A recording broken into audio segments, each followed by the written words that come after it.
nggak sih, Anda ngerasa momen yang paling berkesan itu justru yang nggak direncanain sama sekali? Bukan acara besar, tapi mungkin cuma pertemuan singkat di tempat yang biasa banget, kayak bandara misalnya. Nah, kali ini kita mau ngebahas momen yang persis kayak gitu. Kita udah pelajari nih sumber-sumber yang Anda kasih soal pertemuan tak terduga antara dua aktor, Arya Saloka dan Iqbal Fauzi.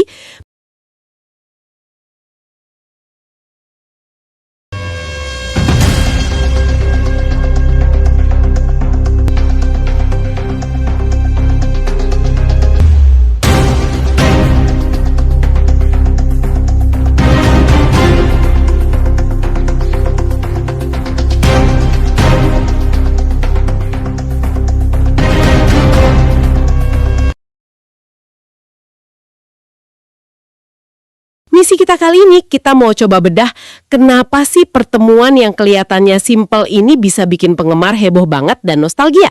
Apa sebetulnya yang mereka lihat ya? Dan pertanyaan lanjutannya nih, yang menurut saya lebih seru lagi, apa yang bikin pelukan beberapa detik di bandara itu rasanya lebih nyata, lebih hangat dibanding katakanlah ratusan episode yang pernah mereka bintangi bareng. Ada sesuatu yang magis di sana, dan kita akan coba cari tahu. Apa adanya banget, sibuk, orang lalu lalang, ya tipikal bandara kan?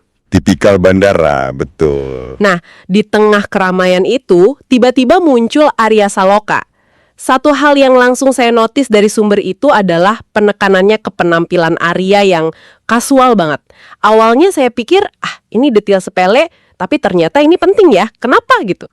Penting banget, karena itu semacam riset pertama buat penonton. Bayangin deh, bertahun-tahun publik ngelihat dia sebagai Aldebaran. CEO kaya, jas rapi, auranya dingin gitu kan? Iya, kebayang. Nah, sumber Anda menyebutkan, di bandara itu dia tampil tanpa aura karakter yang dulu begitu kuat melekat padanya. Jadi waktu penonton ngelihat dia cuma pakai kaos, celana santai, secara nggak sadar, pikiran mereka tuh langsung ngelepasin citra fiksi itu. Mereka nggak lagi ngelihat Aldebaran.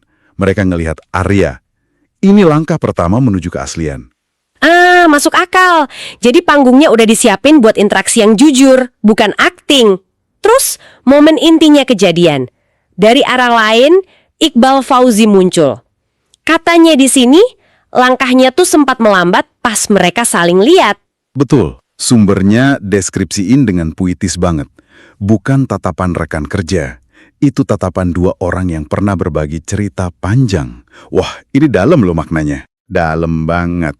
Itu bukan sekedar, oh halo teman kerja. Bukan. Ini lebih mirip kayak kita nggak sengaja ketemu teman SMA di supermarket. Ada jeda sepersekian detik buat mikir, loh ini beneran dia? Terus semua memori balik lagi, dan kita senyum. Tatapan itu momen pengenalan yang tulus. Dan yang terjadi setelah tatapan itu, nah itu kuncinya. Senyumnya. Sumber ini jeli banget loh bisa ngebedain antara senyum formal untuk kamera sama senyum refleks yang muncul karena hati mengenali. Kita semua tahu bedanya kan? Ada senyum yang disiapin, ada senyum yang tiba-tiba keluar aja. Tepat. Refleks itu nggak bisa dipalsuin. Itu respon emosional murni yang kejadian sebelum otak kita sadar buat pasang aksi atau berpose. Setelah senyum itu pecah, mereka langsung deketin. Ada tawa kecil, terus rangkulan, spontan semua. Coba deh bandingin sama adegan di sinetron. Di sana kan tiap gerakan, tiap dialog, semua diatur. Diatur sutradara ya? Betul. Nah di sini, sutradaranya ya kenangan dan persahabatan mereka sendiri. Bener juga. Dan kontrasnya ini paling seru. Kita kan biasa ngelihat mereka hubungannya hierarkis ya. Bos tegas dan asisten yang patuh. Selalu ada jarak profesional gitu. Selalu ada. Tapi yang kerekam di bandara itu, nol hierarki, nol jarak. Sumbernya bahkan bilang tidak ada kecanggungan sedikit pun. Yang kelihatan cuma dua sobat lama yang lagi bercanda lepas. Kayak baru kemarin ketemu aja. Inilah bukti hidup dari apa yang sering kita sebut chemistry. Orang sering bilang chemistry bisa dibuat lewat latihan. Tapi momen ini seolah mau bilang, chemistry yang asli itu baru keuji pas nggak ada naskah, nggak ada kamera profesional. Oh gitu ya? Pertemuan ini jadi validasi yang nggak bisa dibantah, bahwa ikatan yang penonton rasain di layar kaca selama ini, itu bukan ilusi, bukan akting doang, akarnya ternyata nyata. Sampai-sampai orang di sekitar mereka ikut ngerasain ya. Di salah satu materi disebutin kalau penumpang lain yang rekam itu bukan karena mau cari gosip, tapi karena ikut ngerasain hangatnya momen itu. Saya suka banget analogi yang bilang bandara yang biasanya dingin, impersonal, mendadak jadi hangat. Koneksi manusiawi yang otentik itu memang punya kekuatan buat ngubah atmosfer sekitarnya. Mungkin orang-orang di sana bahkan nggak tahu mereka siapa, tapi mereka bisa ngerasain ada sesuatu yang tulus lagi terjadi.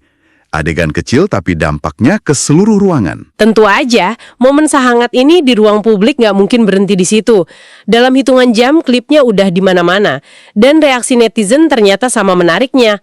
Salah satu komentar yang paling sering dikutip di sumber kita tuh, akhirnya Upin dan Ipin bertemu. Komentar Upin dan Ipin itu brilian sih. Kalau kita bedah, ini sama sekali bukan soal mirip secara fisik kan? Bukan. Upin dan Ipin itu simbol. Simbol dari duo yang nggak terpisahkan, yang hubungannya simpel, tulus, akrab. Mereka itu satu paket. Jadi pas netizen ngejulukin mereka gitu, artinya publik udah mandang hubungan Arya dan Iqbal sebagai sesuatu yang fundamental, yang emang seharusnya selalu bareng. Ini pujian tertinggi loh buat persahabatan. Bener. Terus ada juga gelombang komentar yang menunjukin kalau penonton ini ternyata banyak yang belum bisa move on. Misalnya nih, ada kutipan, asisten pribadi ketemu sama bosnya Aldebaran Alfahri. Semoga sehat selalu dan bisa ada proyek bersama lagi.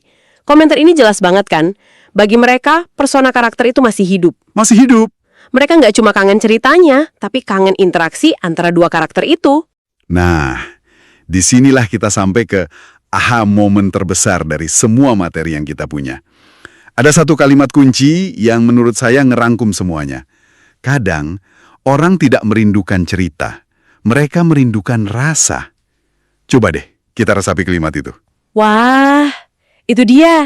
Jadi bukan alur ceritanya yang dicari, tapi perasaan waktu nonton cerita itu ya. Tepat sekali. Ini ngejelasin fenomena rindu sama serial TV. Penonton tuh nggak pengen plot penculikan atau konflik perusahaan diulang. Mereka pengen ngerasain lagi kehangatan, rasa aman, atau mungkin tawa yang mereka asosiasiin sama nonton serial itu tiap malam. Itu udah jadi bagian dari rutinitas emosional mereka. Iya. Pertemuan di bandara ini kayak neken tombol play di emosi itu. Tapi versi singkat, instan. Nggak perlu nonton ulang ratusan episode. Dan sumbernya juga bilang penonton bukan sekedar menonton alur. Mereka tumbuh bersama karakter. Jadi ada keterikatan yang lebih personal ya. Betul. Selama bertahun-tahun, karakter-karakter ini hadir di ruang keluarga mereka tiap hari. Mereka lihat karakter ini jatuh, bangkit, nikah, punya anak. Secara psikologis, ini nyiptain ikatan parasosial yang kuat banget. Ikatan parasosial? Iya. Jadi pas ngeliat pemerannya ketemu lagi dengan hangat, ikatan emosional itu kepicu lagi. Rasanya kayak ngeliat teman lama kita ketemu sama teman lamanya yang lain. Kita jadi ikut senang. Keterikatan ini kelihatan jelas dari komentar lain yang penuh harap. Misalnya, Mas Al coba disatukan lagi sama Randy dalam sinetron pasti seru deh. Atau yang lebih to the point. Mereka ada film bareng lagi kah? Awalnya saya baca ini sebagai permintaan biasa aja. Tapi setelah kita bahas soal rasa tadi, saya jadi ngelihatnya beda. Beda banget. Ini bukan cuma soal proyek baru kan? Sama sekali bukan. Itu tuh ungkapan kerinduan penonton buat melihat lagi persahabatan yang terasa nyata itu di medium yang mereka kenal. Layar kaca. Video di bandara itu kuat banget justru karena sederhana. Video itu jujur, nggak dramatis. Di tengah industri yang penuh drama rekayasa, momen tanpa akting, tanpa konflik, yang isinya cuma dua sahabat ketawa, itu jadi kayak seteguk air segar. Mereka rindu keaslian itu. Yang paling bikin saya takjub, seperti yang ditekankan sumber, pertemuan itu kan sebenarnya singkat banget. Mungkin cuma beberapa menit. Abis itu mereka pasti lanjut urusan masing-masing. Tapi dampaknya bisa sepanjang ini. Saya jadi mikir, kalau kita tarik lebih jauh, pelajaran apa sih yang bisa kita ambil dari sini? Pelajaran pertamanya, menurut saya, tentang cara kita mandang hubungan di industri hiburan. Sumber Anda nyinggung kalau banyak banget hubungan di dunia ini yang sifatnya transaksional. Atau sementara. Oh, project-based friendship gitu ya? Nah, itu istilahnya. Mulai pas proyek mulai, selesai pas proyek selesai. Tapi ikatan Arya dan Iqbal ini jadi bukti pengecualian. Ikatan mereka nggak ikut selesai pas syutingnya selesai. Saya jadi penasaran, apa ikatan kayak gini bener-bener langka di industri hiburan? Atau mungkin lebih sering terjadi tapi jarang terekspos aja. Pertanyaan bagus. Saya rasa dua-duanya benar. Pasti banyak persahabatan tulus lain yang terbentuk di lokasi. Tapi yang bikin kasus ini spesial itu, pertama, intensitas proyek mereka. Ribuan episode. Itu bukan lagi kerja bareng. Itu udah kayak ngejalanin hidup bareng. Iya juga ya. Sumbernya ngasih petunjuk. Kerja keras bersama, tawa di balik layar, dan perjalanan panjang. Ikatan mereka ditempa oleh capek, tekanan, dan canda tawa di sela-sela syuting. Kedua, momen ini kerekam nggak sengaja dan jadi viral. Ini ngasih kita jendela langka buat ngintip keaslian itu. Jadi ada pergeseran menarik juga di pandangan penonton yang disorot sumbernya. Dulu mereka mungkin ngefans sama karakter Aldebaran dan Randy. Tapi sekarang, abis ngelihat momen ini, rasanya mereka jadi lebih suka sama manusianya, Arya dan Iqbal.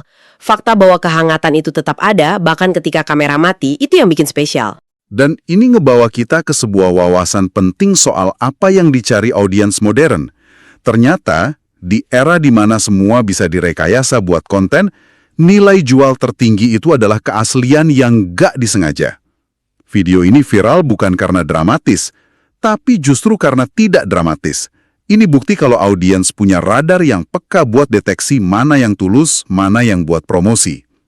Authenticity is the new currency, ya. Keaslian itu mata uang baru. Tepat. Dan ini juga ngedefinisin ulang makna sukses. Sumber Anda nyiratin ini dengan baik banget. Mungkin sukses sejati buat aktor itu bukan cuma dapat peran utama atau film besar. Kadang sukses yang lebih dalam itu adalah ketika orang masih tersenyum melihatmu bersama sahabat lama.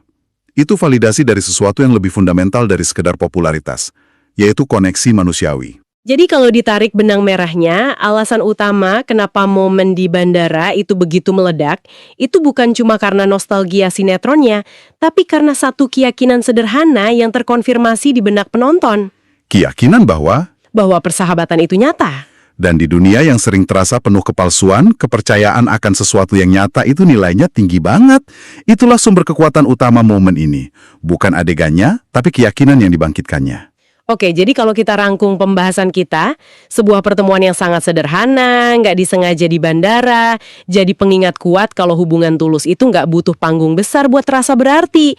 Reaksi publik yang luar biasa ini nunjukin adanya kerinduan kolektif akan keaslian dan rasa. Sebuah koneksi emosional yang pernah mereka dapat dari cerita, yang ternyata akarnya ada di dunia nyata.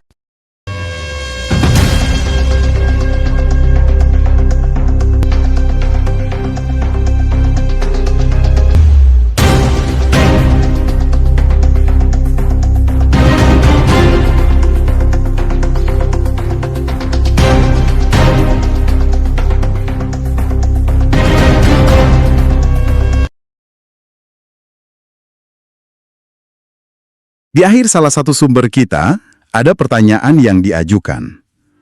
Apakah ini cuma reuni biasa? Atau pertanda bakal ada cerita baru? Coba deh, kita perluas pertanyaan itu buat Anda renungkan.